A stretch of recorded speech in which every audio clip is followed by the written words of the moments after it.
सुअर। चौथा सुअर कौन है? जो अपने गुरु के शरण में नहीं जाता, किसी गुरु के शरण में ही नहीं जाता। दुनिया के गुरु के शरण में नहीं जा सकते तो यहाँ पर जगत गुरु बैठे, इनके शरण में जाओ, भगवान के शरण में जाओ। कृष्णम वंदे जगत गुरु। और भगवान ने यहाँ पर कितना ऐसा कुछ बनाया है खाने के लिए, लेकिन इसको छोड़कर मांसाहारी काहे के लिए बन रहे हो? मांस कौन खाते हैं भाई? दैत्य लोग खाते हैं मांस। दैत्य बनना है किसी को? नहीं। भगवान ने कितना बढ़िया फल बनाया है, फूल बनाया है, कंद मूल बनाया है। भगवान ने कितने सारे अनाज बनाए हैं। इन सब का सेवन करो। काजू किशमिश खाओ, बढ़िया अखरोट खाओ, सब्जी खाओ, भाजी खाओ। कितने प्रकार के तो भाजी बनाए, कितने प्रकार के फल बनाए, कितने प्रकार के अन्न बनाए भगवान ने। ये सब छोड़ के लोग ना जाने क्या क्या खाते रहते। पीने के लिए भी कितना बढ़िया बढ़िया रस बनाए भगवान ने। गन्ना रस है, दूध है, दही है, घी है, जूस है, कितने प्रकार के। लेकिन इन सब को छोड़कर मदिरा पान करने के पीछे पड़े रहते।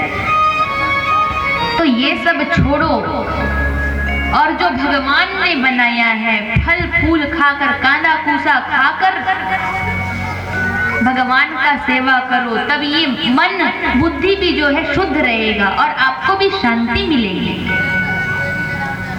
इसीलिए ऐसे ही भगवान का सत्संग करते रहना चाहिए। बोलिए भक्तवत्सल भगवान की जय। सुखदेव जी महाराज आगे वर्णन करते हैं कि ब्रह्मा जी ने अपने भ्रिकुटी से, भौं से रुद्रदेव को प्रकट किया और जिन्होंने भूत प्रेतों की सृष्टि की। अब भगवान किनके साथ रहते हैं? रुद्र। भगवान शंकर भूतों के साथ तो रहते हैं। भूत प्रेतों की जिनने सृष्टि की। एक बार ब्रह्मा जी अपने सृष्टि को बढ़ता ना देखकर हाथ पैर पसाकर सो गए थे और अपनी पुत्री सरस्वती को पत्नी रूप में देखा था। इसीलिए उस देह का त्यागन किया और तब उस देह से जो उनके बड़े बड़े केश थे उसी से ही बड़े उग्र स्वभाव के सर्प बने, नाग बने। वहीं से इन नागों की जो है उत्पत्ति हुई और उसके बाद दूसरा जन्म लेकर जब दूसरा देह पाए ब्रह्मा जी, उसके बाद ही मनु और शत्रुपा को उन्होंने प्रकट किया और फिर उन्हें गृहस्थाश्रम में प्रवेश कर मैथिली सृष्टि का प्रारंभ उन्होंने किया और जिनसे 5 संतान हुए, 3 कन्या और 2 पुत्र, आकुति, देवहूति और प्रसूति। ये 3 कन्याएं हुई और बड़ा पुत्र प्रियव्रत और छोटा वाला उत्तानपाद। प्रियव्रतोत्तानपादो श्रुतोऽश्वायम्भुवोऽस्य वै यथा धर्म जुगुपतुः सप्तद्वीपावतीं महिम् तस्य वै दुह्यते ब्रह्मन् देवहूतीति विश्रुता पत्नी प्रजापतिरुक्ता कर्दमस्य त्वया नघ। ब्रह्मा जी ने कर्दम जी को आज्ञा दिया कि तुम जाओ और प्रजा सृष्टि करो और तब अपने पिता के उस आज्ञा का पालन करने के लिए उन्होंने 10,000 वर्ष तक तपस्या किया, 10,000 साल तक। और तब भगवान विष्णु प्रसन्न हो गए, उनके आंखों में आंसू भर आए। क्यों? क्योंकि नाती है ना। ब्रह्मा जी किनके पुत्र हैं? भगवान से ही तो हुए और ब्रह्मा जी के पुत्र कर्दम जी हैं। तो भगवान विचार कर रहे हैं, वाह मेरा नाती देखो कितना तप कर रहा है। भगवान प्रसन्न हुए, सामने आए बेटा वरदान मांगो। और तब करदम जी ने कहा, भगवान मुझे स्त्री चाहिए, मुझे पत्नी चाहिए। और तब भगवान ने कहा, मूर्ख, बोले क्या हो गया? बोले 10,000 वर्ष तक के तपस्या किए हो एक स्त्री के लिए। और तब बोलते, क्या बोलते, बाबा मैं 10,000 साल तक के जो तपस्या करे होते ऐसने फालतू थोड़ी ना होना चाहिए, ऐसने कोई भी लड़की लो थोड़ी ना मैं ब्याह कर लूं। आप समझ सकते हो कि मैं कैसी स्त्री चाहता हूँ, मुझे कैसी स्त्री चाहिए, आप समझ सकते हो। अच्छा हाँ, बहुत बढ़िया, हाँ सही बात है। आज के तारीख में अगर कोनो 12वीं भी पढ़ लेते ना तब वो वाला बहुत अच्छा, कम से कम 10वीं पास तो चाहिए ही चाहिए। अगर 12वीं पढ़े तो, और नहीं तो इंजीनियर है तो अपने हिसाब से लाइए हो, है ना, इंजीनियर बहुत चाहिए। तो इस प्रकार से करदम जी महाराज भगवान से कहते कि भगवान मैंने 10,000 साल तक जब तपस्या किया है तो आप समझ सकते हैं कि मुझे कैसी पत्नी चाहिए। और तब भगवान ने कहा, तुम यहीं बैठकर प्रतीक्षा करो, राजा मनु अपनी कन्या को लेकर यहाँ पर आएंगे और देवहूति नाम की कन्या उनके जो साथ में आएगी वो बड़ी बुद्धिमती है, उसके साथ में तुम विवाह कर लेना, वही तुम्हारे लायक है। उसके बाद जो है वहीं पर ही बैठे थे करदम जी महाराज। एक दिन राजा मनु अपनी रानी को और अपनी पुत्री देवहूति को और अपने सभी सेनापति लोगों के साथ वहां पर आए, करदम जी को प्रणाम किया। और तब करदम जी ने 3 चटाई वहां पर बिछाई, 3 आसन दिए उनको, क्योंकि अब परीक्षा ले रहे हैं किनकी, देवहूति की। अब कोनो बिहाव कर ही देख ताकत करी भाई, 10,000 साल तक अगर तपस्या करे बेचारा, थोड़ा टेस्ट करना तो बनते ना, है ना। आज के तारीख में भी कोई लड़की देखे पर अगर जाती है ना तो टेस्ट करते कि हाँ पहले चल के दिखा तो, हाँ बोल के दिखा तो कैसे है, तो आवाज है एकदम भूंगर्रत नहीं है ना ना। आज के तारीख में भी ये सब होता है। तो वहां पर भी 3 आसन लगाए और फिर राजा मनु वहीं पर आसन में बैठ गए, रानी भी वहां पर आसन में बैठ गई। लेकिन अब देवहूति आसन पे बैठेगी तो ये भी शोभा नहीं देता कि पति आसन लगाए और मैं बैठूं, ये शोभा नहीं देता। लेकिन पति आसन लगाया है और मैं नहीं बैठ रही हूँ, फिर भी इसका अपमान हो रहा है। लेकिन देवहूति तो बुद्धिमती, बुद्धिमान है तो वो जमीन में बैठ गई और अपना हाथ जो है आसन पे रख दिया।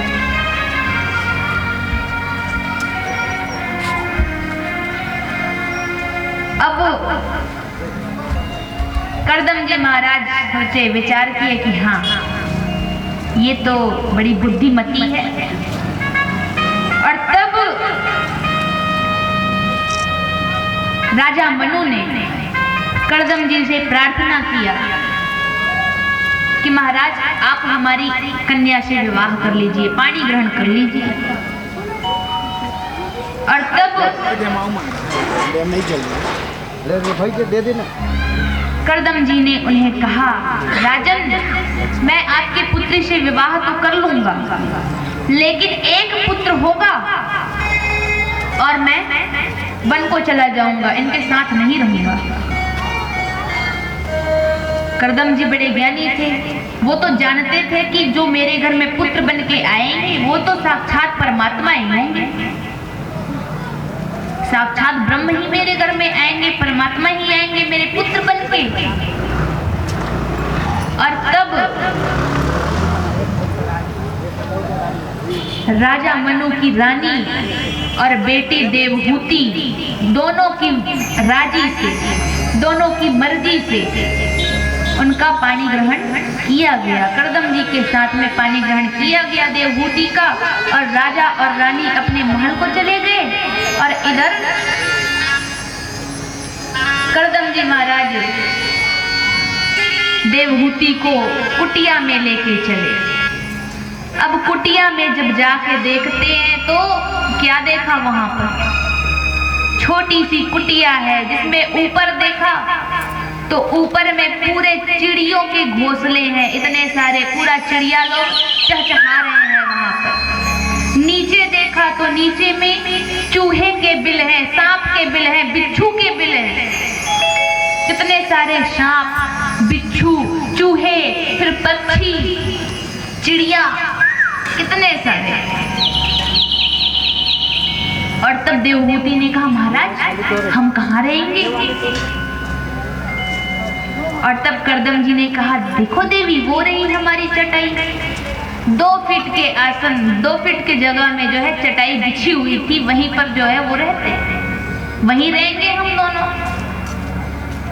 और तब देवहूति जो है सर झुकाकर वहां से चली और करदम जी महाराज 2 फीट की उस जगह में जो आसन लगा था वहां पर जाके बैठ गए, समाधि चढ़ गए, भगवान का ध्यान करने लगे। अब देवहूति देख रही है कि पतिदेव अब जागे तब जागे, अब जागे तब जागे, लेकिन पतिदेव कहाँ जाग रहे हैं भैया। पतिदेव की तो समाधि चढ़ गई, भगवान के ध्यान में मग्न हो गए। रात हो गया, फिर से दिन हो गया, लेकिन पतिदेव जाग ही नहीं रहे। सुबह हुई तो देवहूति को भी भूख लग रहा है, फल लेके आई, पतिदेव के पास रखी। पतिदेव तो समाधि में है, भोग लगाकर थोड़ा कुछ ले लेते, कभी कभी गीले कपड़े से उनके शरीर को पोंछ देती, कभी अपने खुद पति परमेश्वर के ध्यान करते हुए बैठ जाती, कभी सूखे पत्ते खा लेते, कभी फल खा लेते, ऐसे कभी पानी पीकर ही रह जाती। इस प्रकार से उनका दिन व्यतीत हो रहा है। लेकिन अब भी समाधि टूटी नहीं, समाधि से जग नहीं रहे। 40 वर्ष बीत गए, 40 वर्ष। और जब 40 वर्ष बीत गए तो आज अब महात्मा करदम जो है उनकी समाधि जो है टूटी, समाधि से जगे। और तब अपने सामने देखा तो एक बूढ़ी माता जो है बैठी हुई है, बूढ़ी माता बैठी हुई है। करदम जी अपनी पत्नी को पहचान नहीं रहे। अब एक बात बताओ, 20 साल के उम्र में भी अगर विवाह हुआ रहा होगा 20 वर्ष में, तो 40 वर्ष के बाद में कितने होगी, 60 वर्ष की। मान लो 10 वर्ष में भी हुआ रहा होगा तो 50 वर्ष की होगी। अब एकाएक कोनो 20 साल के लड़की देखे रही है ना, और देखर बाद 40 साल बाद 60 साल के देखे कोई चिन्ही हो नहीं चिन्ह है ना, डोकरी हो गए, बाल पक गए हैं। तो करदम जी अपनी पत्नी को पहचान नहीं रहे, केश पक गए हैं, बिल्कुल एक जटा सी बन गई। और तब करदम जी महाराज पूछते हैं कि देवी आप कौन हैं। और तब देवहूति जी बोली महाराज मैं आपकी पत्नी हूँ, आज से 40 वर्ष पहले हमारा विवाह हुआ था, हमारा पाणी ग्रहण हुआ था, आज से 40 वर्ष पहले। अरे देवी तुम तुमने भी कैसे इंसान से, कैसे मनुष्य से विवाह कर लिया, मुझे पता ही नहीं कि तुम मेरी पत्नी हो। जिसके रहने का ठिकाना, ना भोजन का ठिकाना, किसी चीज का ठिकाना नहीं है, उससे तुमने विवाह कर लिया। इतने दिन तक क्या खा के रही हो यहाँ पर? बोले कुछ नहीं महाराज, मैं बढ़िया भगवान की भजन करती थी और भगवान के भरोसे इस जीवन को व्यतीत करती रही। करदम जी ने कहा इतना कष्ट झेलने से क्या मतलब था, अपने पिता के यहाँ चली जाती। और तब देवहूति जी कहने लगी कि विवाह के बाद पिता का घर पिता का ही घर है, जहाँ पति परमेश्वर रहते वही मेरा घर है, और नारी नाम पति देवता, आपके घर को छोड़ के मैं और कहाँ जाती महाराज? आप ही मेरे देवता हो। और तब